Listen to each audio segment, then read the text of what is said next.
formal recognition through something like a gazette notice or a communication, you will see the response that he has given has no annexures at all. In 2016, when we were recognizing the Makonde community, Honorable Speaker, there was a full ceremony. There was a full ceremony. So what the Nubian community is saying, if you have issued a code, you have done it silently, do we have any document? Is it going to be gazetted? Is there going to be a formal ceremony? Does the issuance of a code now recognize them as the 50th community in Kenya? Those are the reasons why we are saying, Honorable Speaker, this is not a satisfactory response. Let him add those specific details. And lastly, on the question of land, there was a court ruling in 2015 that required the restitution of the remaining 3,000 acres of land or appropriate reparations to the community to be done. The CS has not addressed himself to that question of land restitution. So let him provide those two clarifications. Will we see a gazette notice? Will there be a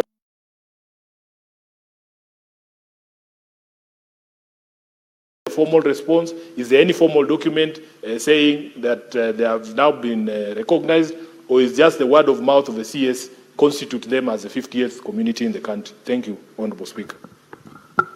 Any other member with a supplementary questions on this particular one?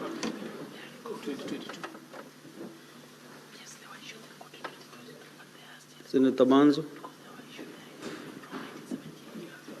Mr. Speaker, could the Cabinet Secretary indicate, the order followed to recognize communities, Mr. Speaker, because it's been happening once in a while after a community has come out strongly fighting.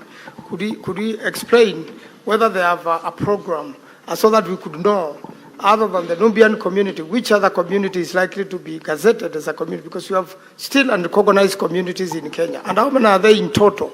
Those ones which have been recognized and those are yet to be recognized. Because it's been happening slowly by slowly, Mr. Speaker, from the Shona community, different communities.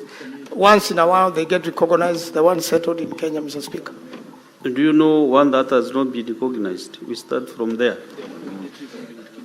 Which one? Mr. Speaker, what happens is that we have quite a number from Makonde. Yes, I want to be informed, Mr. Speaker. Senator Mohamed Faki.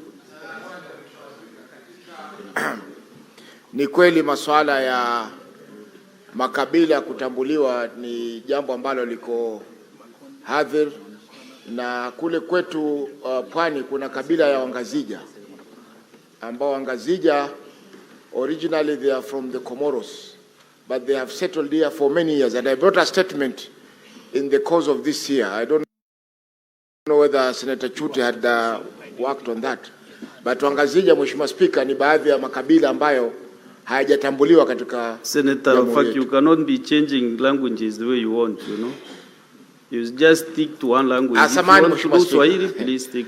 Samahani Mheshimiwa Speaker, ni kwamba Wangazija, kabila la Wangazija ni katika makabila ya Waswahili.